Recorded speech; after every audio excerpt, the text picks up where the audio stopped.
àwọn bàbá wa mọ́ni àwọn bàbá wa mọ̀ọ̀yàn wọ́n lọ wọ́n bọ̀ nínú òwe wa pé iṣu àtẹnumọ́ràn kì í jóná o. ó dé wá fún Kaftan TV Yorùbá pẹ̀lú ètò àtàrà níkànnì Kaftan TV Yorùbá ká ṣàlàyé ní ìkànnì Kaftan TV Yorùbá. ètò yóò máa wá sójú mọ́ màwòrán yẹn lẹ́ẹ̀mẹ́ta lọ́sẹ̀ láàrin agogo 12 ọ̀sán sí aago 1 ọ̀sán ní gbogbo ọjọ́ ajé Monday, ọjọ́rú Wednesday àti ọjọ́ ẹtì Friday pẹ̀lú ọmọ yẹn Adejoke Bakare ká ṣàlàyé níbi tí a ti máa pẹ̀ pẹ̀lú àwọn onírúurú ohun tó ń ṣẹlẹ̀ láwùjọ wa fún ìgbádùn yẹn. fún àlàyé ẹ kàn sí wa lórí ká ṣàlàyé, àlàyé ní bàbá ọ̀rọ̀.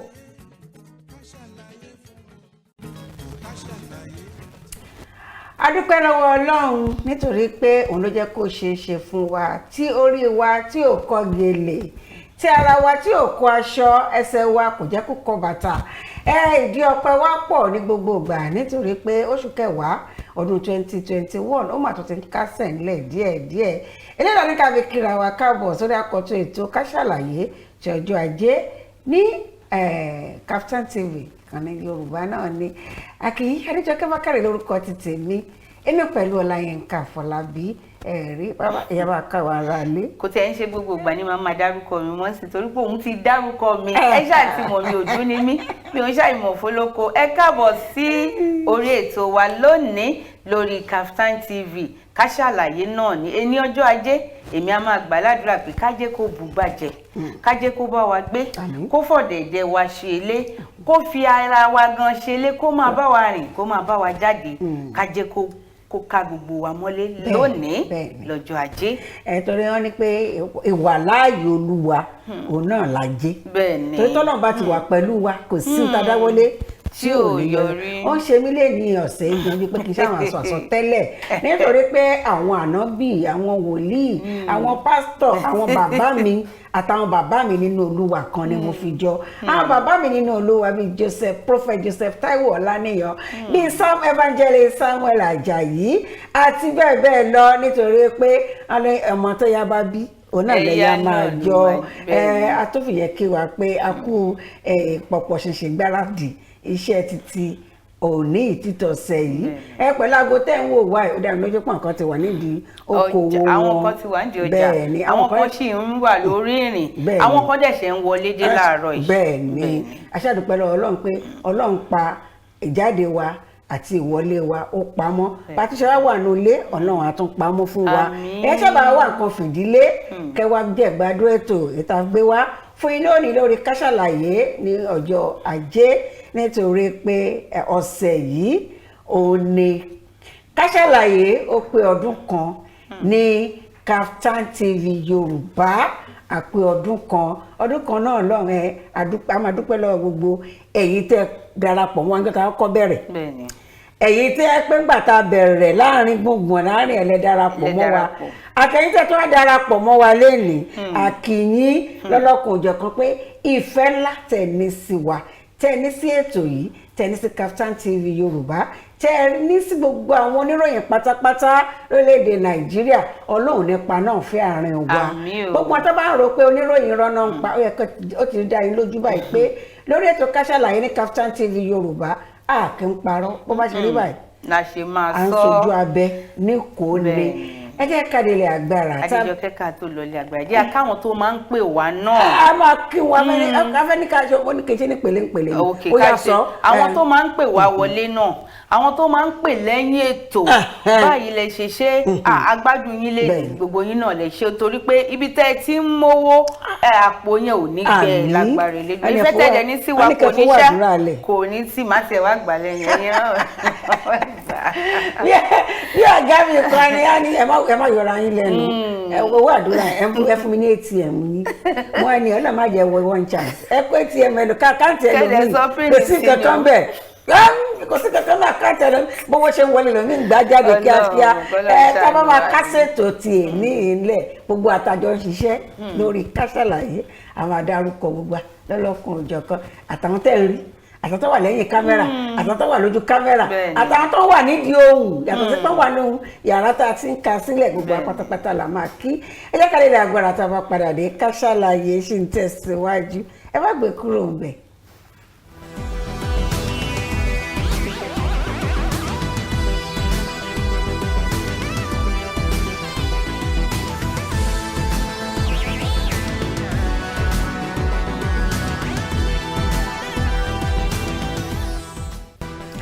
bẹ́ẹ̀ ni iléeṣẹ́ ológun ní orílẹ̀-èdè Nàìjíríà jáwé gbélé ẹ fún ọ̀kan lára àwọn ọ̀gá tó ń ṣe àlámí ẹgbà ibo lọ̀rọ̀ ti bẹ̀rẹ̀ báyìí ọ̀rọ̀ di ọ̀rọ̀ pèsè jẹ́ Brigadier General Abubakar Sadiq Anafi Saad ni àwọn ni former Director of Military Intelligence bẹ́ẹ̀ ni DMI wọ́n ní wọ́n já ìwé gbéjẹ́ fún wọn ní wọ́n fún wọn ní ìwé pé ẹ lọ jókòó ìyẹn ṣẹlẹ̀ ní 2016 wọ́n ní àwọn 35 ní kíní yẹn ni àkóbá yẹn wá fún wọ́n jáwé gbélé fún wọn wọ́n fẹ̀sùn kàn wọ́n ṣàkóbá àbí àkóbá ní ká pè é torí pé nǹkan tí wọ́n bá fẹ̀sùn kàn yàn téèyàn ò ṣe àkóbá ni wọ́n dẹ̀ rí kókó òkodoro kan mú wípé nǹkan báyìí ni wọ́n ṣe kódà àwọn bíi 22 kan wà níbẹ̀ tó jẹ́ pé wọ́n sì lè wà nínú service wọ́n sì wà nínú iṣẹ́ kọ́ dẹ̀ sì máa ṣiṣẹ́ pẹ̀lú ọjọ́ ọdún tó sì kù láti ṣiṣẹ́ gbogbo wọn yẹn ni kìíní yẹn bá ṣó ti yẹ yín so ìyẹn náà la fi máa pè ní àkóbá ọkùnrin tí ó dẹ̀ jáwé gbélé fún yìí ó jẹ́ ọkùnrin tó ṣe takuntakun kódà wọ́n ka àwọn nǹkan tí ó ti ṣe tí a lè sọ tán ní dáadáa lórí ètò ó tún pẹ̀lú àwọn tó jẹ́ pé wọ́n mú Captain Koli ẹni tó lọ sí exile nígbà yẹn tí a ṣe 2015 election nígbà tó padà dé àwọn náà tún pẹ̀lú ẹni tó dá padà sí inú iṣẹ́ tó wọ́n ti sọ àwọn oríṣiríṣi iṣẹ́ takuntakun tí bàbá yìí ṣe kó tó di wípé wọ́n wá rí ìwé jókòó sílé kó tó ká ẹ̀sùn sí wọn lẹ́sẹ̀ kó tó fi lọ́ wọn lẹ́sẹ̀. n tó ń sọ pé ṣe náà ju pé nígbà tá a tún wádìí tán tún ṣèwádìí síwájú n tó ń fi lọ́mú wọn lẹ́sẹ̀ ó dàbí pé kì í ṣe nǹkan tí ó ṣe náà torí pé èèyàn kàn pinnu ó kàn on decision a took wrong decision nígbà láàrin 2014 and 2015 election bọ́tá bá máa wò ó náà wọ́n ní pé bórí bá ṣe tó orí ló máa ń fọ ẹni tó lórí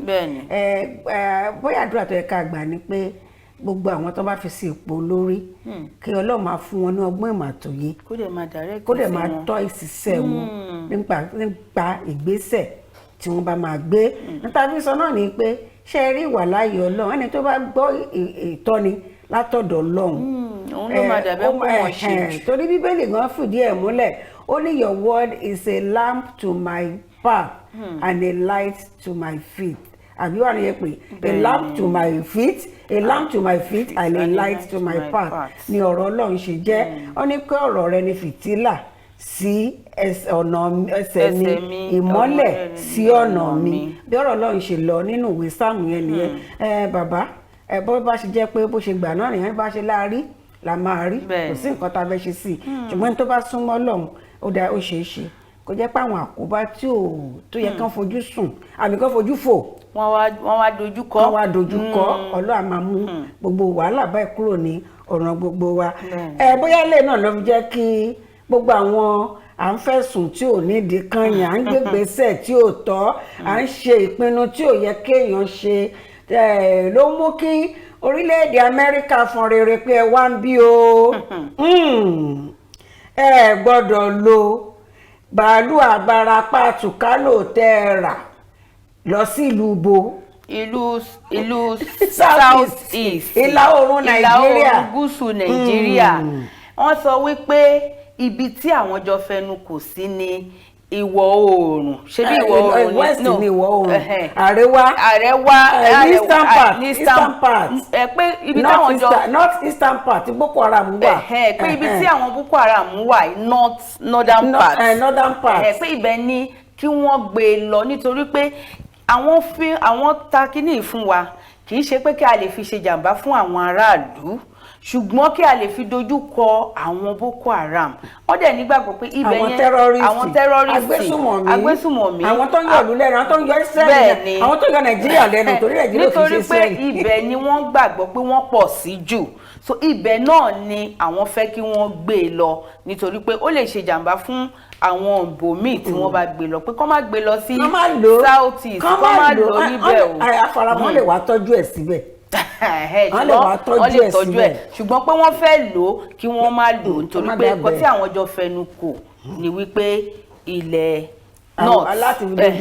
fi dojú kọ àwọn Boko Haram ní bẹ́ẹ̀ ni kí náà ṣe ń pè náà ẹni bọ́dọ̀ dà bọ́n ṣe sọ̀rọ̀ tọ́lọ́ wọn sọ pé tá a bá ta máa tọ́ ni nǹkan tá a jọ sọ ni pé Boko Haram lè fẹ́ fi dojúkọ terrorist lè fẹ́ fi dojúkọ kó wá di pé àdéhùn lè sọ bóyá torí ipob tọ́lọ́ ti declare ipob as terrorist báyìí tọ́lọ́ tó ń jà pé torí nǹkan tó ń ṣẹlẹ̀ nílùú òtẹ́ wa lọ́rùn afẹ́dádúró wọ́n ti pè wọ́n ní terrorist kì í ṣe pé bóyá wọ́n lọ kó àwọn èèyàn kì í ṣe pé pọ́ọ̀bù lọ kó àwọn èèyàn wọ́n lọ ká àwọn ọmọ ọlọ́mọ o bẹ́ẹ̀ kọ́ o kì í ṣe pé wọ́n lọ ní oko wọ́n lọ yìnbọn pa àwọn èèyàn o kì í ṣe pé wọ́n gbé ìrìn ní pé ẹmúye báyìí wá ìṣètì yẹn pé ibi tí ẹlẹ́fẹ́ lò sí ibẹ̀ ni kẹ́ ẹ lò sí bọ̀kátẹ̀ wá wò pé tàbá tẹ̀ wá lò sí northern part tán bá lò sí ṣọ́fẹ́ gbàlú lọ́wọ́ wọn padà ni. wọn gbà lọ́wọ́ wọn ṣùgbọ́n ìbéèrè ni ọgbà ẹ̀rọ páwọn náà sọ pé kódà inú àwọn dùn wípé àwọn rí iṣẹ́ fún Nàìjíríà pé ìfọwọ́sowọ́pọ̀ lórí ètò ààbò lórílẹ̀‐èdè Nàìjíríà ó dùn mọ́ àwọn nínú pé àwọn rí iṣẹ́ ṣùgbọ́n nǹkan tí àwọn ní lọ́kàn ni wípé ibi tẹ́ fẹ́ lò sí yẹn ní kẹ́ lò sí ẹ má yẹ ohun àdéhùn. bẹ́ẹ̀ni ẹ jẹ́ ká lè agbára tábà padà rẹ ká ṣàlàyé sí ń tẹ̀síwájú ẹ̀yin ará lé darapọ̀ mọ́ wa lórí gbogbo ẹ̀rọ alátagbà wa pátápátá Kaftan TV Yorùbá ó wà lórí Facebook ẹ lè bá mi pàdé lórí Instagram mi Bakare Adejoke Julian Diamond Empress òun náà wà lórí ẹ̀rọ alátagbà báyìí sọ̀rọ̀ ti fi hàn yín ẹ darapọ̀ mọ́ wa ní gbogbo ibẹ̀ tẹ́ bá ní ìbéèrè yín tàbí ẹ fẹ́ dá sí nǹkan tá à ń sọ yàtọ̀ sí ìbéèrè ẹ lè kàn sí wa níbẹ̀ ẹ jẹ́ ká lè lágbára tá a bá padà dé ká ṣàlàyé ṣe ń tẹ̀síwájú.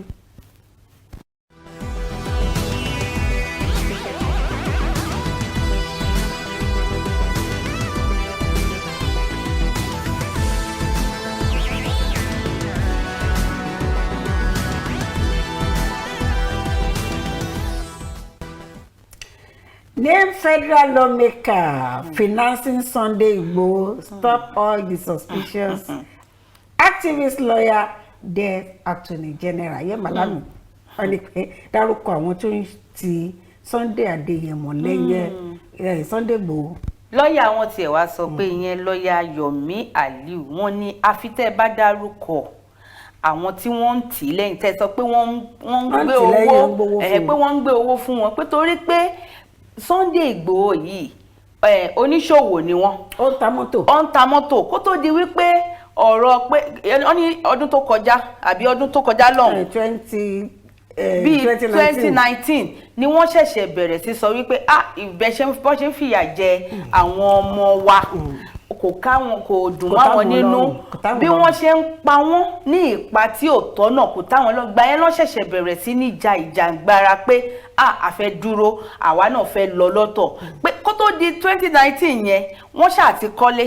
bẹ́ẹ̀ni wọ́n ṣáà ti ń ṣe àwọn nǹkan ribiribi tó dẹ̀ ti ń ṣe business tó dẹ̀ yẹ pé wọ́n ń ta mọ́tò tí gbogbo èèyàn dẹ̀ mọ̀ wọ́n sí kí ló wá dé tó jẹ́ pé ní ìsìnlẹ̀ ṣẹ̀ wá ń sọ pé wọ́n ní iye kan lọ́wọ́ wọ́n rí pé wọ́n transfer iye kan sí àkáǹtì wọn pé àfi tẹ́ bá dárúkọ ẹni tó gbé owó fún wọn. ẹni tó tẹ gbó fún wọn lè jẹ kó ra mọ́tò tẹbí mọ́tò ni Sunday Adéyẹmọ ta àbí ló ń tà kí ló wá dé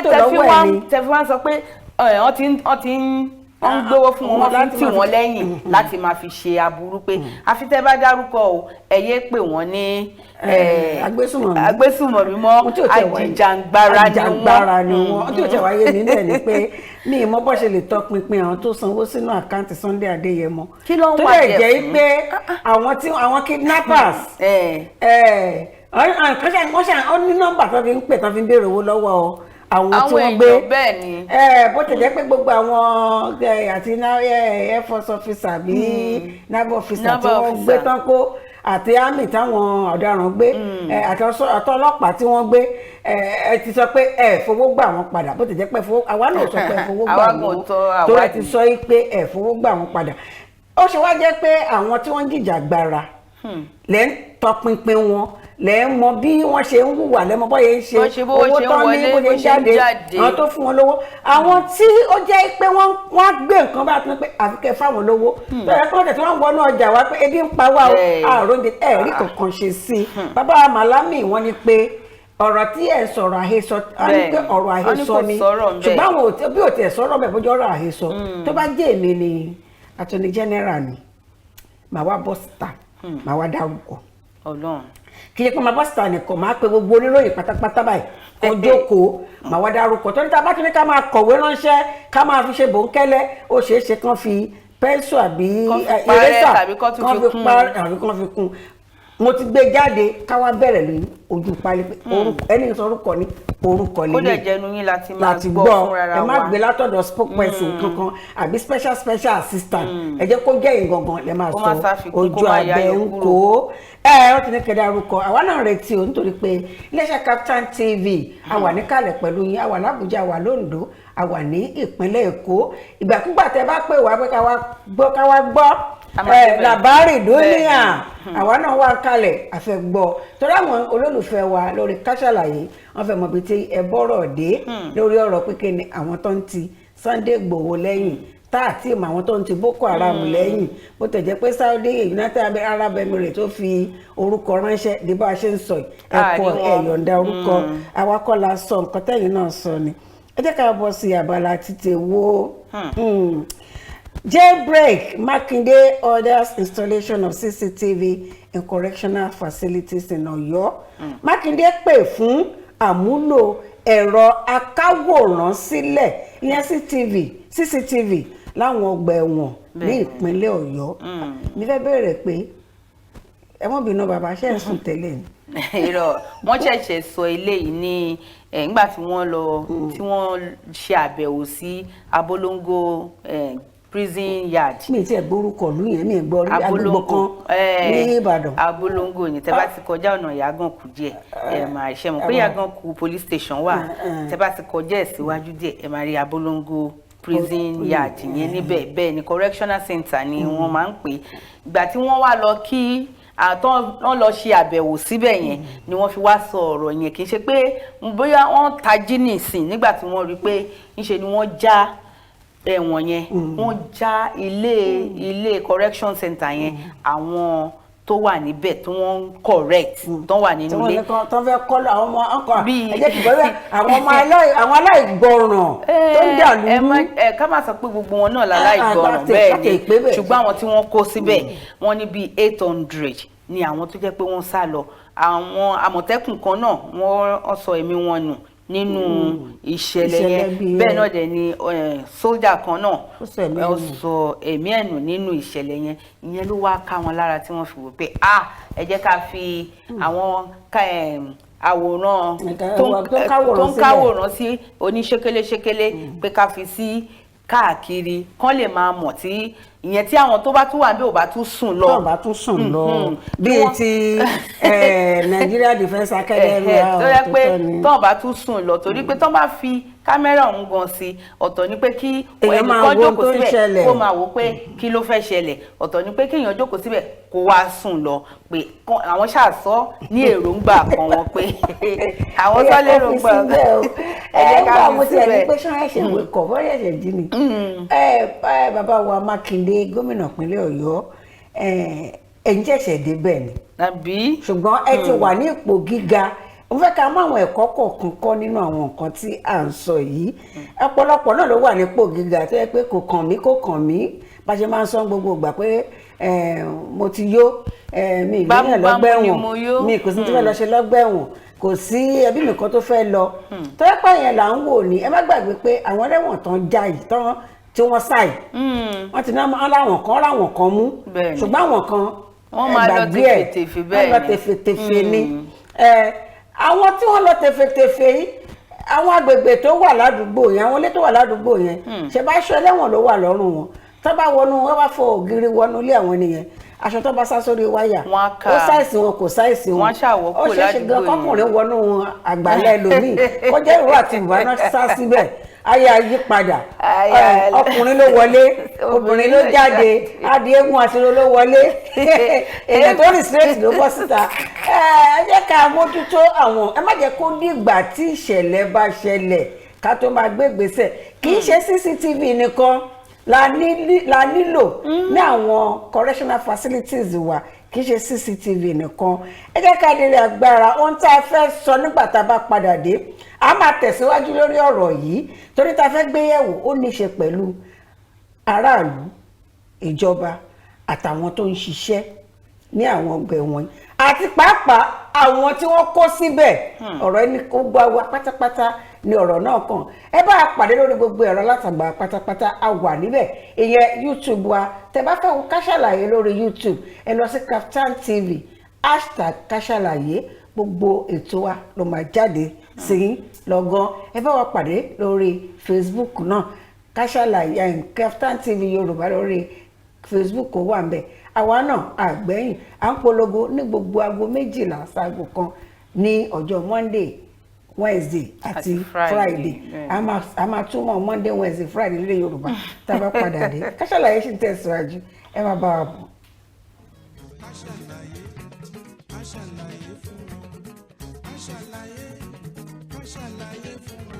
àwọn bàbá wa mọ́nímọ́ní àwọn bàbá wa mọ̀ọ̀yàn wọ́n lọ wọ́n bọ̀ nínú òwe wa pé iṣu àtẹnumọ́ràn kì í jóná o ó dé wá fún Kaftan TV Yorùbá pẹ̀lú ètò àtàrà níkànnì Kaftan TV Yorùbá Ká Sálàyé Ká Sálàyé ní ìkànnì Kaftan TV Yorùbá ètò yóò máa wá sójú mọ́ọ̀máwòrán yẹn lẹ́ẹ̀mẹ́ta lọ́sẹ̀ láàrin agogo 12 ọ̀sán sí aago 1 ọ̀sán ní gbogbo ọjọ́ ajé Monday ọjọ́rú Wednesday àti ọjọ́ ẹtì Friday pẹ̀lú ọmọ yẹn Adejoke Bakare Ká Sálàyé níbi tí a ti máa pẹ̀ pẹ̀lú àwọn onírúurú ohun tó ń ṣẹlẹ̀ láwùjọ wa fún ìgbádùn yẹn fún àlàyé ẹ kàn sí wa lórí Ká Sálàyé àlàyé ní bàbá ọ̀rọ̀. ẹ káàbọ̀ padà sórí ètò Ká Sálàyé ohun tá a fẹ́ pẹ̀kẹ́ lò tá a fẹ́ jíròrò lórí ẹ̀ ó jẹ́ nǹkan tó kọ ọ̀pọ̀lọpọ̀ wa lóminú pàápàá jùlọ nípa ọ̀rọ̀ ààbò náà ni a lè sọ̀rọ̀ nípa ọ̀rọ̀ ààbò tán lórílẹ̀‐èdè Nàìjíríà kọ́nà máa fi ìṣọ́ àti ààbò ẹ̀ kó máa fi bò wá nílé lóko lọ́nà odò torí dà pé ibi gbogbo báyìí ni ààbò ti mẹ́ẹ̀ pàápàá jùlọ ní ilé àwọn tó bá jẹ́ alámúlégbè àwọn ọgbà ẹ̀wọ̀n wa káàkiri orílẹ̀‐èdè Nàìjíríà torí gbà kan ọgbà ẹ̀wọ̀n jìn igbó ló wà mẹ́ ṣùgbọ́n sì wọ́n ti kọ́lé bá níbẹ̀ tábà ní ká sọ ní kọ́mọkóbó ó ti ń wá ní lémọ́ ní gbogbo ìgbà láti ọdún 2020 kí n kàn mú ní ṣókíṣókí ní Edo prison break ó wáyé ní ọjọ́ kọkàndínlógún 19th of October 2020 ó ṣẹlẹ̀ níbẹ̀ akànníkàmú ní pépèpé kágé àwọn wo ló lọ ṣe ìdojúkọ yìí oríṣiríṣi àwọn èèyàn ló ń ṣe ìdojúkọ ìgbà míì ó lè jẹ́ àwọn oníwàhálà jàgídíjàgan ọmọ gànfẹ́ wọn kàn déédéé lọ wọn kógun kó àdá lọ síbẹ̀ ìgbà míì kẹrẹ ó lè jẹ́ àwọn Boko Haram ni wọ́n kàn ṣe déédéé bínú pé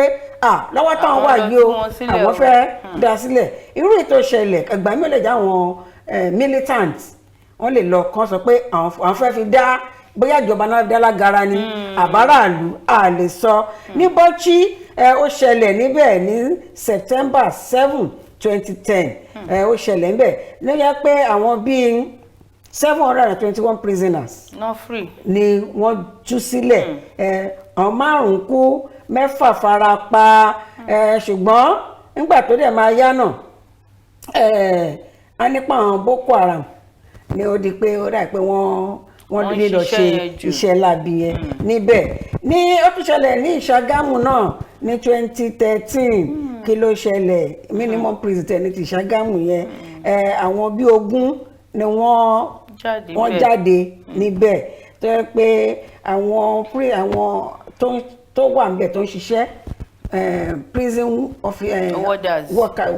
workers àbí officials wọ́n farapa bákan ní nípele lóríṣiríṣi wọ́n farapa bákan náà bíi nígbà tó dẹ̀ yá àwọn bíi 4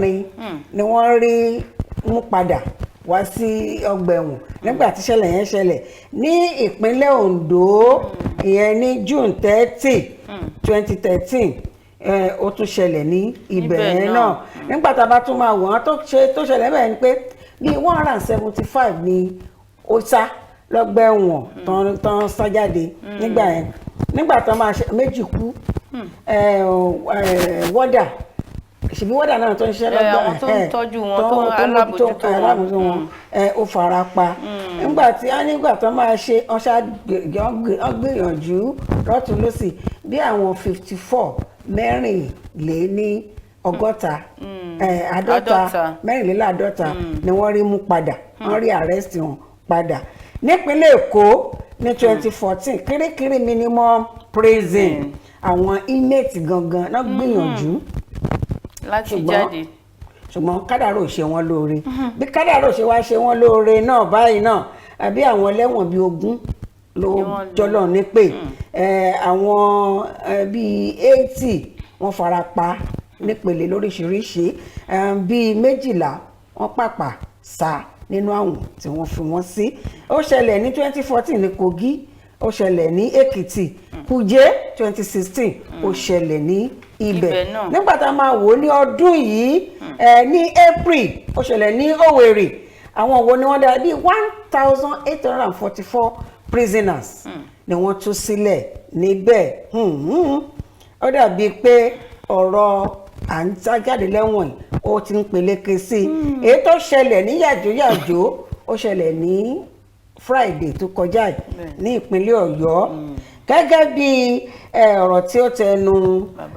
bàbá wa Ọlárẹ̀wájú Anjorin tí wọ́n jẹ́ correctional tó jẹ́ spokesperson ti Ọ̀yọ́ Correctional Center wọ́n fìdí ẹ̀ múlẹ̀ pé tòótọ́ ló ṣẹlẹ̀ bọ̀ nọ́mbà ni ò wáyé wa torí nọ́mbà tá à ń gbọ́ ó yàtọ̀ síra wọn ṣùgbọ́n jù bẹ́ẹ̀ lọ over 500 ni ló sá níbẹ̀ ó jẹ́ kẹta tó wáyé nínú ọdún yìí tàbá máa wò náà láti ìgbà tí ọdún 2017 ní yàjóyàjó ètò ẹ̀ṣẹ̀ ṣẹlẹ̀ ní ọjọ́ Friday tó kọjá yìí ní tó ṣẹlẹ̀ ní ìlú Ìbàdàn ní Abolongo àbíkílẹ̀ pé gẹ́gẹ́ bí ọ̀rọ̀ tó tẹnu bàbá wa Ọlárẹ̀wájú Anjorin tí wọ́n jẹ́ spokesperson Ọ̀yọ́ Correctional Center wọ́n ní pé bíi 575 ni ó ti sá jáde nǹkan tí ò wáyé wa ni pé bí àwọn ẹlẹ́wọ̀n ṣe ń sá jáde yìí ìpalára wo ló ní fún aráàlú ló ní fún ìjọba àti fún àwọn gógó fúnra wọn torí tá a bá máa wò láti ọdún 2017 gbogbo àwọn ní àkọsílẹ̀ ó lé ní 4,000 àwọn ẹlẹ́wọ̀n tí wọ́n ti sá ní ọgbà ẹ̀wọ̀n báyìí nígbà tó wá ń lọ báyìí tó ìṣẹ̀lẹ̀ wá ń lọ báyìí ní orílẹ̀-èdè Nàìjíríà ọgbà ẹ̀wọ̀n ni wọ́n pè bí wọ́n ti ń tọ́jú àwọn àì tí wọ́n ti fẹ́ correctional tí wọ́n ti ń ìbáwí tí wọ́n dẹ̀ ń tún wọn ṣe gẹ́gẹ́ bí nǹkan tó ṣẹlẹ̀ ní April lọ́dún yìí April 5 1,800 ló sá ní Imo kí ti ètò tó wá ṣẹlẹ̀ ní ọ̀dọ̀ wa bí báyìí kó tó wá ṣẹlẹ̀ pẹ̀lú nǹkan táwọn àwọn tó ní àkọsílẹ̀ tó dájú lórí ẹ̀ tí wọ́n sọ ó dàbí pé wàhálà wà nípa ìbójútó àwọn ọgbà ẹ̀wọ̀n wa kí ni wàhálà náà tó wà pé kí ló fà á ara wàhálà ni tó fi ń jáde. àwọn nǹkan tèmi mọ̀ tí mo mọ̀ tó ń fà torí pé mo ti dé àwọn ọgbà ẹ̀wọ̀n yẹn ní kan mo lè dárúkọ àwọn bíi mélòó kan tó jẹ́ pé mo ti dé pàápàá ti maximum prison tó wà ní Ìkòyí Kirikiri wá ń bí Kirikiri wà ní Apapa side mo ti débẹ̀ láìmọye ìgbà àkọ́kọ́ ni wípé àwọn tẹ́ bá wo bí a ṣe ń correct àwọn ẹlẹ́wọ̀n wa níbí sí ti àwọn òkè òkun ó yàtọ̀ ṣẹ́rí ní ti àwọn òkun ṣẹ́rí ti àwọn òkè òkun yẹn oríṣiríṣi iṣẹ́ ló máa ń kọ́ nínú ilé nínú ibẹ̀ ẹlòmíì akọ́bọ̀ ṣe ń ṣe gèlè oríṣiríṣi nǹkan ló máa ń ṣe níbẹ̀ ṣùgbọ́n ní ti wá ń bí àfikún máa lò wọ́n ẹ lọ roko ẹ lọ ṣe gbá ìyẹn oko tí bọ́nà lọ ro sọ́ńdàkọ ni àbí ọkọ wọn jáde lọ sí oko tí bọ́nà lọ ro. ẹlòmíì mo ti èyí tí mo lọ tí mo rí ọkọ àwọn bíi ẹlẹ́wọ̀n bíi 4 wọ́n kó wọn lọ sí ilé ọ̀gá pátápátá kó lọ fọṣọ kó lọ ṣiṣẹ́ ilé. Mo ti lọ mo rí yẹn rí dáadáa. Ìkejì ni wípé oúnjẹ wọn náà ní jíjẹ nígbà míì lóòótọ́ a kó wọn síbẹ̀ wípé kí orí wọn lè wálé bóyá ìtorí ẹ̀ ń gbóná tó jẹ́ pé kò fẹ́ máa ṣe jàgídíjàgan ni nígbà tó bá lọ sí ibẹ̀ correctional center la pè é láti lè tún wọn ṣe láti lè tún wọn palẹ̀ tún wọn mọ́ ni kì í ṣe wọ́n wọn palẹ̀ tún wọn mọ́ kì í ṣe pé ká kọ̀ kó wọn síbẹ̀ bí ẹran. Èmi rò ó lọ́kàn tèmi pé bóyá àwọn nǹkan tí ibẹ̀ yẹn ò kí ibi tán kó wọn sínú kì í ṣe lé kì í ṣe ibi tó yẹ kí wọ́n máa sùn fàlàlà kí wọ́n lọ ṣiṣẹ́ àṣekára ni wọ́n pè é nítorí pé ẹni tó bá ti dáná tó ti lòfin ó ti di dandan kó jìyẹ ṣùgbọ́n bó tilẹ̀ nǹkan máa wá jìyà yẹn tó ó yẹ ká máa fi tọmọlúàbí sí i pé òkè oúnjẹ tí wọ́n fẹ́ jẹ o ẹ jẹ́ ká wò ó àwọn nǹkan ibi tí wọ́n ń sùn ẹ jẹ́ ká wò ó bóyá àwọn nǹkan yẹn ni kí ìjọba túbọ̀ bá wa mójútó dáadáa nítorí pé gẹ́gẹ́ bí Adejoke ṣe sọ lẹ́ẹ̀kan àwọn ewu tó wà nínú kí wọ́n jáde pọ̀ gan ó pọ̀ gidigidi ẹ rí pé tí tí ọba ọ̀rọ̀ ewu yẹn lára kákọ́ fìdí ẹ̀ múlẹ̀ ká ṣàlàyé fara ara lé gbọ́ dáradára nǹkan tí Ọláyínká ń sọ wọ́n ní pé poor funding wọn ò náwó sí àwọn ọgbà ẹ̀wọ̀n yìí rárá wọn ò náwó sí bóyá fóòmù tán fi ń sùn ẹlòmíì ó ní ó léèyàn mi kan nínú February tó wà ń bẹ̀ nígbà tó délé ẹnu ọ̀nà kó tó wọnú sitting room ẹnu bákólè ló ti bọ́ aṣọ ó ní kán ju aṣọ sóhun kán ju táwẹ̀ sóhun láti inú ilé ǹjẹ́ kí ló dé ó nítorí ìdun bedbug ó náà ọkàn rọ kí dẹ̀ ṣe pé bóyá kì í ṣe pé ó lọ ṣẹ̀wọ̀n bẹ́ẹ̀ náà detain ẹ̀ fún like Thursday náà jù síbẹ̀ ó wálé níjọ́ Monday lórí pé kí ni ó yáwó nílé ìfowópamọ́ kò wá rówó san wọ́n wá lọ fẹjọ́ sùn wọ́n dẹ̀ jọ sọ̀dọ̀ wọ́n dúnàdúrà títí tó fi jù sí ibẹ̀ ara ìkún tó yẹ kán mójútó nìyẹn wọ́n tó yẹ pé àwọn facility wọn ó sọ gẹ́gẹ́ bí nǹkan tó sọ ó láwọn pọ̀ ní yàrá tán káwọn sí kí náà ń pè bọ́ọ̀bù tíntín ní báyìí ni orí pálí ẹlòmíì máa sọ̀rọ̀ pálí ẹlòmíì òrìjọ ó máa jókòó máa kákò sí ẹ̀gbẹ́ kan ni tílẹ̀ fi máa mọ́ ẹni tí mo sọ nígbà tí mo lọ wò ní ọjọ́ Sunday ọjọ́ Sátidé alẹ́ Sátidé ni mo mọ̀ pé wọ́n jù sí ibẹ̀ pàtí mo gbìyànjú tí mo ní kí n gbé gbèsè láti lọ rí IPO kí n tẹ̀ bóyá ó wà ní pàǹtí gangan ni mò ń sọ kí n dárúkọ ẹ̀ pàǹtí níbẹ̀ láti ẹnu géètì pàǹtí yẹn ni mo ti ń sanwó fún àwọn ọlọ́pàá tó wà níbẹ̀ wọ́n ní tí ìbádẹ́ tí ò bá tẹ́ mi lọ́rùn kí n lọ kí n padà wá ní ọjọ́ Monday ìgbà tó máa jáde orí káńtà kan tí mo ti bá a sọ kó tó mú jáde àwọn tó wà lórí káńtà gbowó lọ́wọ́ mi ọgbà owó lọ́wọ́ mi gbogbo nǹkan ni mo ká sílẹ̀ mi kò sí nǹkan tí fẹ́ fi rọ́ pípa ṣe lórí ẹ̀ nígbà tí máa fi tó máa mú jáde ọrùn ẹ ti gùn báyìí tó tọ́ ìjọ Thursday náà ti jù síbẹ̀ ìjọ Sunday lèmi ṣẹ̀ṣẹ̀ rí alẹ́ Saturday ni mo gbọ́ tí mo lọ ṣe ìwádìí nípa ẹ̀ nígbà tí máa rí wọ́n tó rí káńtà gbowó lọ́wọ́ mi ní láti pẹ́ wọ́n gbowó lọ́wọ́ mi pàtó jáde tájọ sọ̀rọ̀ ẹ̀kíní kan òun ló ń sọ nǹkan tó ṣẹlẹ̀ tójú àwọn rí bẹ́ẹ̀ ẹlòmíì tó wà ń bẹ̀ gan tó ń bẹ̀ pé kó jọ kó bá wọn sọ nǹkan báyìí kankan báyìí ó láti bẹ̀ mí kí n bá ra Pepsi níta tó fẹ́ mu pé kíní kan bọ́lá ti fẹ́ ṣe nítorí túmọ̀ sí pé oúnjẹ tẹ́ sọ kò tó nǹkan wọ́n ní inadequate security feature kò sí nígbà tí o tiẹ̀ sí nọ́mbẹ̀ báwọn bóyá tó ń kó wọn pọ̀ sínú ibì kan wẹ̀ fún wọn ni kò sẹ́ni tó yé bẹ́ẹ̀ ní pé àwọn ọgbà ẹ̀wọ̀n yìí gan wall àbí fence tí wọ́n ṣe wọ́n ní kò sí barbed wire lórí ẹ̀ kò dẹ̀ sí bóyá electric kí náà yín pé electric fencing pé kò sí níbẹ̀ ó kò wà ní gbayawu ni ibi gan kò ga mọ́ ẹlòmíì gan wọ́n ti àkàn tiẹ̀ sọ́jà pé ilé ti súnmọ́ wọn sí àwọn tó ń gbé lágbègbè yẹn lẹ́lòmíì máa pọn pé èló lẹ níbẹ̀ kẹ fún mi ẹni wọ́n ti máa bẹ̀ pé bá mi ra àti bí wàá mo fẹ́ mu láti inú ibẹ̀ olùwẹ̀ tẹ̀ sọ tẹ náà kó wọn lọ túnlé ọ̀gá ṣe bóyá àtòrí wọn ti wálé tán ti pẹ́ ń bẹ̀ bóyá àwọn bíi life imprisonment náà fún wọn àbí wọ́n wà waiting kankan náà kó lọ síbẹ̀ ṣé tó bá lọ ṣàṣemáṣe nílé ọ̀gá yìí gbẹ̀yìn tó bá ṣàṣemáṣe tí iná bá bí ọ̀gá tó bá ṣèdájọ́ títà rẹ̀ fún wọn nínú ilé ṣó lè bọ́ síta pé òun kó wọn lọ lé òun ni kò ní sọ bẹ́ẹ̀ kò ní sọ bẹ́ẹ̀ ara ìwà kùdìẹ̀kùdìẹ̀ tẹ́lẹ̀ pé káwọn ìjọba kan mójútó lélẹ̀ mo rántí gbà kan ọ̀gá mi sà Délé Mọ̀mọ́dù ó nígbà tí gba dàdẹ́kò kínní kan tó ṣe ó nígbà tó mú òun tó ju òun báyìí ó ní pé welcome to Kalakuta ọ̀rọ̀ gidi irú àwọn yẹn wọ́n lè sọ fún wa púpọ̀ lórí bí àwọn ọgbà ẹ̀wọ̀n wa bó ṣe rí àti Pragian Akéwùmí àwọn wà nílùú Amẹ́ríkà gbìyànjú láti jẹ́ kán bá wa sọ̀rọ̀ lórí bí ọgbà ẹ̀wọ̀n wa bó ṣe rí ní Nàìjíríà ààrẹ wọn bá sọ̀rọ̀ àwọn nǹkan tó ń fà tẹ́lẹ̀ wọn fi ń jáde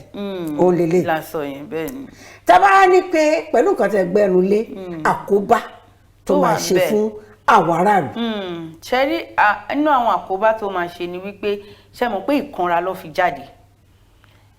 kò sówó lọ́wọ́ wọn ẹ rí i pé ọ̀pọ̀lọpọ̀ àwọn ẹlẹ́wọ̀n tó bá fẹ́ jáde wọ́n máa pè wọ́n sí ọ́fíìsì wọ́n á bá wọn sọ̀rọ̀ ọ̀rọ̀ ìyànjú ó lè ṣe dáadáa ó tún lè ṣe jù bẹ́ẹ̀ lọ má ṣàṣe báyìí mọ́ sórí pé bí yóò tẹ́ lọ́rùn àwọn tó fi ìbínú jáde ìbínú ló máa fi hùwà ní ìta bẹ́ẹ̀ ni irú ẹni yẹn akànra ni irú ẹni yẹn tó bá bọ́ sí ọwọ́ àwọn olówó tí wọn ò mọ̀ lò tó yẹ pé ọ̀nà burúkú làwọn lówó wọn sí tó wá pè wá torí pé o ṣẹ̀ jáde máa change identity ẹ̀ ṣùgbọ́n máa ṣiṣẹ́ fún mi máa bá mi gbé àwọn ọmọ máa bá mi ṣiṣẹ́ aláàbí àgbàṣẹ́ yẹn nítorí pé ó ti wò pé ẹni olùgbàlà òun nìyẹn ní táìmù yẹn ibi tóun tún lè sá sí nìyẹn yẹn àkọ́kọ́ èyí tí ò bá rí ọwọ́ bàbá olówó bọ́ sí tó bá jẹ́ pé ilé bàbá olówó lórí bọ́ sí á kó ohun tí bàbá olówó ní bẹ́ẹ̀ ni ìyẹn náà bẹ́ẹ̀ àwọn ọmọ mi ní títì gan tí wọ́n bá pàdé lọ́nà ìhàlẹ̀ tó máa fún àwọn ọmọ yẹn tó lè gèrègè náà tó ń bọ̀ ló lè ṣọmọ mi lè ṣe. òdà àbẹ ẹjẹ kálẹ̀ lè agbára tó bá padà dé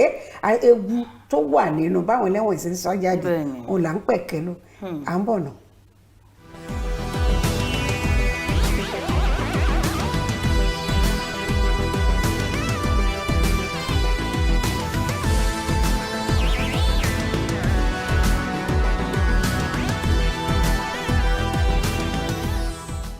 bẹ́ẹ̀ ni ẹ káàbọ̀ ní àtìlẹ̀ agbára lọ́hùn ajé ni ó fẹ́ bùgbà wa jẹ àti ti fún láyè kó bùgbà jẹ nítorí pé ọmọ alájẹ bá yàjó ni wá lórí ètò Ká Sálàyé ń tà ń sọ ni ewu tó wà nínú àwọn ẹlẹ́wọ̀n tó ń sá jáde fún aráàlú àti dárúkọ bí ẹyọ kan àbí méjì ewu wo ló jẹ́ fún ẹni tí ó sá gan lọ́gbà ẹ̀wọ̀n. ewu tó jẹ́ fún ẹni tó sá ni wípé òun á máa sá kiri ni kò ní fọkànbalẹ̀. ilé ò ní gbà ọ̀nà ò ní gbà nítorí pé tó bá ti rí pé àwọn ẹlẹ́wọ̀n ti sá lẹ́wọ̀n wọ́n á kọ́kọ́ sáré lọ wo àwọn rẹ́kọ̀dù wọn ilé ló máa kọ́kọ́ lọ ewu tó wà ń bẹ̀ fún òun ni wípé kì í ṣe òun nìkan léwu yẹn wà fún ó tún wà fún àwọn ẹbí ẹ̀ náà nítorí pé gbogbo ìgbà náà máa lọ halẹ̀ mọ́ wọn ẹlòmíì kẹ̀dẹ̀ ṣé ní Nàìjíríà tàwa tẹ́lẹ̀ pé bp ti ráìsì tó bá ti rí wọn nǹkan tó máa dá sẹ́lòmíì lára ó lè jẹ́ ìyá ẹ̀ ó lè jẹ́ ọmọ ẹ̀ ó lè jẹ́ ìyàwó ẹ̀ ẹlòmíì ò ti mọ̀ pé ó wà lẹ́gbọ̀n wọn ó kọ̀rọ̀ pé ó travel ibẹ̀ náà ti máa mọ̀ pé nǹkan ṣe ewu tó máa wá dá sí aráalé tiẹ̀ náà kò ní jẹ́ kékeré òun náà kẹ̀dẹ̀rẹ́ gbogbo ìgbà ló máa sá ní gbogbo ìgbà tó bá rí téèyàn bá ṣèṣì wọ aṣọ dúdú ó máa kọlu ó máa kán lugbó ni kò wá ní lè dúró lórí ẹsẹ̀ láti plan ní life bí ìgbà tó jẹ́ pé ó jáde freely pé àti fi ẹ́lẹ̀ o ẹ máa lọ lálàáfíà tó bá yẹ pé ó jáde wọ́n fi ilẹ̀ ni ó lè délé kó rò pé kí ni mo tún ọ̀nà wo ni mo tún lè gbà báyìí láti tún máa dàgbàsókè nínú ọlá nínú gbogbo ẹ̀ ṣùgbọ́n nígbà tó yẹ pé ó sá ni àti jókòó plan rẹ̀ gan kò ní lè ṣe pé a máa rò pé tí bá ní lọ báyìí wọ́n lè gbé mi mú tí bá ní kí n lọ báyìí wọ́n á máa wá sákiri ewu ńlá tó wà fún òun náà nìyẹn àti àwọn aráalé ẹ̀ bẹ́ẹ̀ ni. ẹlẹ́wọ̀n tó bá sá tó bá jẹ́ pé ẹ láǹfààní láti máa wò wá ó ṣeé ṣe kó jẹ́ pé hòtẹ́ẹ̀lì kan lè lọ fara pamọ́ síná pé kí gbogbo ẹ fi lọlẹ̀ bàbá bẹ́ẹ̀ nǹkan tó mú yín ó ní wà lọ fara pamọ́ síbí náà àbí nǹkan kan tẹ́ bá pẹ́ láǹfààní láti máa wò wá ó máa dára kẹ́ lọ fara yín hàn padà àmọ́ pé ó ṣe sí ni ó ṣeé ṣe kó jẹ́ pé èyí tó bá lọ rìpọ́tà rẹ̀ padà pé mo wà lára àwọn tó sá ó wá lè sọ pé torí n tó ṣẹlẹ̀ gbàmù tó ń gbọ́ ló ń ṣe sá bóyá ó ti ní ẹ̀wọ̀n bóyá pé 20 ọdún náà fún tẹ́lẹ̀ torí ẹ̀ pé ó ti lò bí ọdún 5 tẹ́lẹ̀ tí kì í ṣe pé ó sá wọ́n lè torí ẹ̀ kán tó ń fojú àánú wò ó ìpínlẹ̀ ìwà dáadáa ńgbà kan tí àǹfààní wà fún láti sá tó fi padà ó ṣeé ṣe kán fojú àánú wò ó pẹ̀lú àkọsílẹ̀ ta ní lórílẹ̀‐èdè nàìjíríà nípa àwọn ẹlẹ́wọ̀n àti pàápàá bí ìjọba ṣe ń ṣe wọ́n ní pé ẹ̀wọ̀n wá lórílẹ̀‐èdè nàìjíríà ilé ọgbà ẹ̀wọ̀n tá a ní kò tó nǹkan kò tiẹ̀ ní àwọn ohun àmúyẹ tá a fi lè ló jẹ́ ọgbà ẹ̀wọ̀n ṣùgbọ́n bíi 70,000 inmates ló wà ńbẹ̀ 70,000 inmates ló wà ńbẹ̀ ṣùgbọ́n náà àwọn inmates yìí bíi 20,000 ni wọ́n ti dájọ́ fún bóyá ó ti gbàdájọ́ bóyá sentence to death ni o whatever àbí hard labour àbí simple labour oníkàlùkù bíi 20,000 ló ti ní gẹ́gẹ́ bí àkọsílẹ̀ tí àríkà ó nìyẹn ṣùgbọ́n nítorí tí wọ́n sọ pé bíi 27% ní nǹkan tí àwọn tí wọ́n ti convince nígbà tí àwọn 50 yòókù tí wọ́n tí ìmọ̀bi tí ọ̀rọ̀ àwọn máa jáde sí a ti gbọ́ nígbà kan rí pé èèyàn kan ṣẹ̀ ìdájọ́ ìjìyà déédéé ẹ̀ṣẹ̀ tó ṣẹ̀ 10 years ni ṣùgbọ́n ó ti lò 25 lọ́gbà ẹ̀wọ̀n láì tí ìdájọ́ ẹ̀ sáwọn ẹbí ẹ̀ ò mọ̀ pé wà ń bẹ̀ ni àbí àwọn tó wà ń bẹ̀ náà pé àárí nǹkan tó tọ́ ìwádìí tó tọ́ àti ìfimúlẹ̀ ó ti wà ní ìdúróde ìgbẹ́jọ́ ó ti ṣe ẹ̀wọ̀n kọjá iye ọdún tó yẹ kó lò ta ló yẹ kó san compensation ta ló yẹ kó san compensation fún ẹni yìí àbí kò lẹ́tọ̀ọ́ fún má bínú ṣé kò lẹ́tọ̀ọ́ ẹ jẹ́ ká máa rò ó pé ẹni tó wà lọ́gbà ẹ̀wọ̀n tó wà látìmọ́lé kì í ṣe pé ó mọ̀ọ́mọ̀ àbí pé ó wù àmọ́ pé àwọn kan gbà kan gbọ́ tó ní ó wù kó pa nígbà tó lọ sọ́gbà ẹ̀wọ̀n tó máa padà dé kò bá ilé tó fi sílẹ̀ kò sí kankan mọ́ ló wá lóhùn ó tẹ̀ lọ́rùn kó ń padà sọ́gbà ẹ̀wọ̀n tó ń bá débẹ̀ ó ṣe oúnjẹ méjì ó máa kó wọn oúnjẹ wá dáa o kò dáa o ó ló tẹ̀ ń lọ́rùn kó ń wà ń bẹ̀ àwọn kan wà bẹ́ẹ̀ tó jẹ́ pé gbogbo ìgbà ó tẹ̀ wọn lọ́rùn kan wà ń bẹ̀ wọ́n ti fi ọgbà ẹ̀wọ̀n ṣe ilé ṣùgbọ́n tó jẹ́ pé wọ́n fi ọgbà ẹ̀wọ̀n ṣe ilé ṣé wọ́n ní compensation kan fẹ́ san fún wọn tó bá jẹ́ pé wọ́n ti lò ju ọjọ́ tó yẹ kán lò lọ́gbà ẹ̀wọ̀n ìyẹn lábala yẹn ẹni tẹ́ bá ní ìdáhùn sí nǹkan tá a béèrè yìí ẹ fi ṣọwọ́ sí orí ẹ̀rọ alátagbà tá a fi hàn fọ́nrán tá a fi hàn tàbí kẹ́kọ̀ọ́ sí mi lórí Instagram tèmi ẹ̀yẹn Bakare Adejoke Julian tàbí Diamond Empress ẹ fi ṣọwọ́ sí wọn níbẹ̀ ìyẹn ní tìyẹn torí ńgbà kan náà ti pàǹtí mo wá padà síbẹ̀ ńgbà tí àwọn EndSARS lọ́dún tó kọjá wọ́n lọ sí àwọn ọgbà police ilé ọlọ́pàá káàkiri asọ́ ní ọjọ́ Friday tó kọjá yìí nígbà tán débẹ̀ àwọn ọlọ́pàá tó wà ń bẹ̀ wọ́n gbà kí wọ́n wọlé láti tú àwọn ẹlẹ́wọ̀n tó wà níbẹ̀ sílẹ̀ wọ́n náà jọ gbéná wojú ara wọn níbẹ̀ bá ti jẹ́ pé àmọ́ bóyá ẹni kankan farapa àbí ò farapa ṣùgbọ́n à ń sọ fún ẹnikẹ́ni tó bá ní àǹfààní láti sá kúrò ní ọgbà ẹ̀wọ̀n òfin ò fààyè gbà ó tako òfin orílẹ̀-èdè Nàìjíríà gẹ́gẹ́ bí bẹ́ẹ̀ tako òfin bí àìfin ò ṣe fi ààyè gba àwọn tó ń ṣiṣẹ́ ní ọgbà ẹ̀wọ̀n bóyá ní prison gangan ni àbí ní detention ọlọ́pàá láti máa kó ẹni tí wọ́n fi sí ìhámọ́ lọ máa ṣiṣẹ́ nínú ilé wọn tá a bá sọ pé nígbà tó ní pé lọ ṣiṣẹ́ ń kó wọn lọ ṣiṣẹ́ bóyá wọ́n kó wọn lọ dáko ni mọ̀ kó wọn lọ dáko tó yẹ pé àwọn ẹlẹ́wọ̀n ẹ̀gàn kó wọn lọ gba acres of land rẹpẹtẹ tó tẹ́jú tí ààbò tó pé tó dẹ̀ wà tó yẹ pé bóyá wọ́n fi chrome monitor drone monitor wọn ní chrome drone tó monitor wọn bí tó bá wà wọn ò ní sá lọ tó yẹ pé wọ́n dáko oúnjẹ tí wọ́n máa jẹ àwọn gan náà máa gbìn wọ́n lè ṣe poultry, wọ́n lè ṣe piggery, wọ́n lè sin ẹja, wọ́n lè gbin oríṣiríṣi wọ́n máa fi tọ́jú wọn nígbà tó yẹ pé bíi 70,000 ló wà lọ́gbà ẹ̀wọ̀n báwo náà ṣe mójútó wọn àmọ́ ẹ wá ní kó má sá ìgbọ́wọ́ tó bá sá náà padà sínú ilé bóyá ó ṣeéṣe kíjìyà kó dínkù wà á tẹ̀lé free wà á lè free wà á lè rìn wà á lè fàǹdà nílùú bẹ́ẹ̀ ni ọ̀rọ̀ yìí kó máa jẹ́ ti gbogbo àwọn tí ọ̀rọ̀ kàn ìjọba ẹ má sọ ọgbà ẹ̀wọ̀n di ibi tí ẹ pé tábà tó máa padà dé gbòòrò wọ́n tún ya òkì sí bẹ́ẹ̀ ni àti gbọ́ lórílẹ̀‐èdè nàìjíríà yìí náà nínú ọdún yìí ẹni tó graduate ní Nigeria Open University ọgbà ẹ̀wọ̀n ló wà ó àsọ lórí ètò yìí àwọn míì tó dẹ̀wọ̀n bẹ́ẹ̀ náà kọ́ ṣọwọ́ lẹ́yìn bá tún jáde àti ríṣẹ́ wọ́n ní tó ti lẹ̀ wọ̀n rí àwọn ti ní káyé máa stigmatization pé ká mú kúrò káyé máa dojú sọ pé ó ti lẹ̀ wọ̀n rí ẹlòmíì tí ò lẹ̀ wọ̀n rárá gan ó burú jẹ́ ní tó tẹ̀wọ̀n dé lọ ẹ jẹ́ ká máa wò pé ká máa ti ara wọn sin Ọlọ́run kì í ṣe gbogbo wọn náà ni wọ́n burú ẹlòmíì bó ṣe ń tó gbé dọ́gbẹ̀wọ̀n àìmọ̀kànmọ̀kàn ni ẹlòmíì ìbínú lásán ni a sọ̀rọ̀ nípa àbínú rí ẹlòmíì dẹ̀ ti débẹ̀ tán kó wo pé nǹkan tí mo ṣe kó ti máa kábàámọ̀ fúnra rẹ̀ bẹ́ẹ̀ ni nǹkan tó dá lẹ́jọ́ tó dẹ̀ ti yí padà ẹ jẹ́ ká gbìyànjú láti rí i pé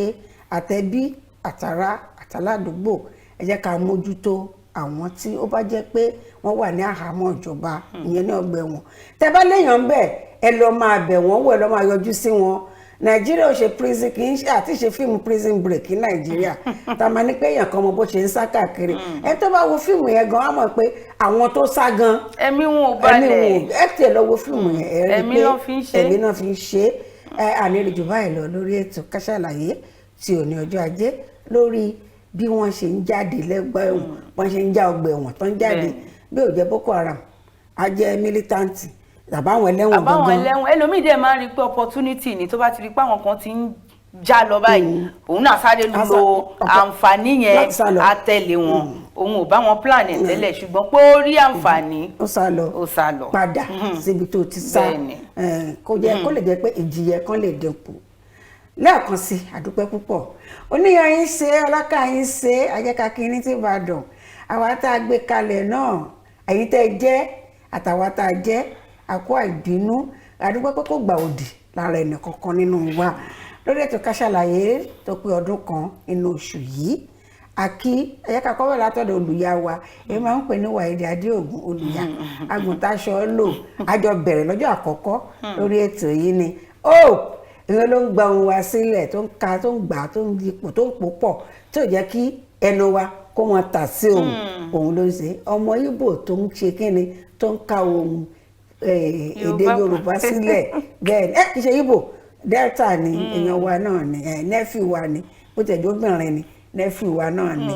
àjọtán àjọlẹ̀pọ̀ náà ni bákan náà ni mo kí Janet Olúwájú gbogbo wọn lọ orúkọ lèmi fẹ́ láti máa pè jù bẹ́ẹ̀ ni Olúwájú gbogbo ẹ̀dá àlàyé lọ àwọn náà ni àjọ wà ní ọjọ́ àkọ́kọ́ bákan náà ni ọ̀gá wa Stephen Swalesa ẹ ṣé ní gbogbo ìgbà tábà ní kádàrú kan tájọ bẹ̀rẹ̀ ètò gangan Adétóhun Adébọ̀gún ó yẹ kán darapọ̀ mọ́ wa ṣùgbọ́n sí lẹ́kọ̀ọ́ wọn tẹ̀ sí lágbègbè wa a pè wọ́n pé ó yẹ kán darapọ̀ pé àṣà iye ọdún kan ó yẹ kán jọ wà ń bẹ̀ ní ọjọ́ àkọ́kọ́ takọ́ ní akíyèyà ara rẹ̀ sẹ́dẹ̀ tó Ká Sálàyé ètò báyìí àjọ kí ara lé lórí ètò ní October 26 bẹ́ẹ̀ ni lájọ bẹ̀rẹ̀ ṣùgbọ́n a dúpẹ́ lọ́wọ́ Ọlọ́run gbogbo ọjọ́ tó wá darapọ̀ lẹ́yìn ìgbà tí ètò yìí ti bẹ̀rẹ̀ gbogbo ẹ̀ tá lè darúkọ ẹ má bínú ààyè ògbà wá ni ṣùgbọ́n tájọ bẹ̀rẹ̀ tẹ́tí ń rojú wọn lọ́kàn òjọ̀ kan Babátúndé Àkàndé òun ló darapọ̀ ní yàjóyàjó pẹ̀lú Adétóhun nígbà tá a tẹ̀síwájú òun la rí àwọn màmá wa tẹ́ bá máa ń rí nǹkan gbà kan Peter side Tèmítọ́pẹ́ ó darapọ̀ ó sì wà lórí ètò àwọn wà ní líìvù ni ẹ má gbọ́ rí líìvù obìnrin ni wọ́n wà bákan náà láti rí kéne àrí Ajífowókẹ́ Ọláìtàn Ajífowókẹ́ ẹni Ajífowó èmi á pé posh ó ní push èmi ní push ó ní posh bẹ́ẹ̀ ni ọ̀nà darapọ̀ mọ́ wa ó sì wà lẹ́kọ́ ìwà pẹ̀lú wa pẹ̀lú Ká Sálàyé ẹ mọ̀ àti pààrọ̀ nítorí ìgbésẹ̀ lọ́tún lósì náà ni ló fà á tó forí bẹ́ẹ̀ bákan náà láti wà máa wa àwọn ọmọ dúdú bíi táyà mọ́tò èmi lọ́mọ pupa bíi kíni bíi kóròsì ó ti yé ọ̀nà balẹ̀ kùdẹ̀ pẹ̀lú wa lórí ètò bákan náà ni Sekinat Raji àwọn tiwa nìyẹn àwọn ìyá yẹn àwọn náà sanra ju gbogbo wa lọ lórí ètò ẹ máa bá wọn pàdé ó ṣeé ṣe lọ́sẹ̀ kẹtọ́ bá wọn pàdé lórí ètò Ká Sálàyé awákẹ́gbẹ́ àwọn ọ̀gá pátápátá ní Kaftan TV àti tèdè òyìnbó ni o àti Yorùbá àti gbogbo ẹ̀yin àlejò wa pátápátá mi ìdárúkọ gbóyin tán Victor Oriola àbọ̀bọ̀ láti ìpínlẹ̀ Ọ̀ṣun Alhaji Aliu Evangelist Samuel Káyọ̀dé Oyèsílẹ̀ oríṣi àtàwọn youth àwọn tó ń wá sórí ètò yìí tó ti jẹ́ pọ́n ti darapọ̀ mọ́ ọlọ́kùnjọ̀kan ní gbogbo ìgbà àti Honorable Kẹ́mi Òtítọ́ lójú àwọn náà ti darapọ̀ mọ́ wa lórí ètò gbogbo ìgbà a nífẹ̀ẹ́ yín ẹ ṣe máa nífẹ̀ẹ́ yín sí ni ẹ má fi wá sílẹ̀ àtúgbò ẹ̀yin ará ilé ẹ̀ ń pè ní o ẹ̀ fàtẹ̀jíṣẹ́ ránṣẹ́ ni o ẹ̀ jẹ̀bùn ni o ẹ̀ jẹ̀bùn ni o lórílẹ̀‐èdè Nàìjíríà ní káàkiri orílẹ̀‐èdè àgbáńlá ayé àyè máa kí títí ọ̀sẹ̀ títí oṣù yìí wípé ẹ ṣé púpọ̀ ẹ tọ́ ni pé ẹ ṣé gan-an ni ẹ kú ìtọ́jú wa àmúre ẹ ṣé púpọ̀ ní gbogbo ìgbà Ọlọ́run ní paná ìfẹ́ wa lórí ètò lónìí adágbére pé ire àtayọ̀ tá a fi dágbére fúnra wa lọ́jọ́ Wednesday àdírógún àsúrépè ilé òní lé wa ọ̀nà òní nà wá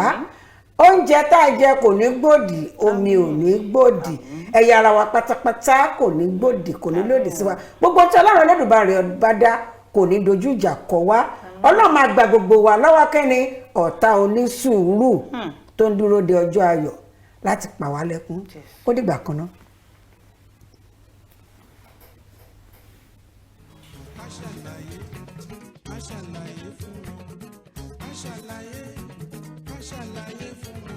àwọn bàbá wa mọ́nímọ́ní àwọn bàbá wa mọ̀ọ̀yàn wọ́n lọ wọ́n bọ̀ nínú òwe wa pé iṣu àtẹnumọ́ràn kì í jóná o ó dé wá fún Kaftan TV Yorùbá pẹ̀lú ètò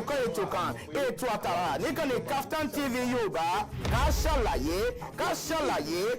Sálàyé ní ìkànnì Kaftan TV Yorùbá ètò yóò máa wá sójú mọ́ọ̀máwòrán yẹn lẹ́ẹ̀mẹ́ta lọ́sẹ̀ láàrin agogo 12 ọ̀sán sí aago 1 ọ̀sán ní gbogbo ọjọ́ ajé Monday ọjọ́rú Wednesday àti ọjọ́ ẹtì Friday pẹ̀lú ọmọ yẹn Adejoke Bakare Ká Sálàyé níbi tí a ti máa pẹ̀ pẹ̀lú àwọn onírúurú ohun tó ń ṣẹlẹ̀ láwùjọ wa fún ìgbádùn yẹn fún àlàyé ẹ kàn sí wa lórí Ká Sálàyé àlàyé ní bàbá ọ̀rọ̀.